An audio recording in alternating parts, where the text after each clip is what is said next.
ఈ స్థితిలో ఉన్నానంటే, ఇంకా బ్రతికున్నానంటే మీ కృపా, మీ కృపా,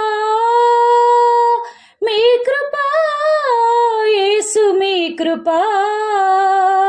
మూర్ఖులగు ఈ తరముకు నన్ను వేరు చేసి పరలోక పౌరత్వం నాకు ఇచ్చినది.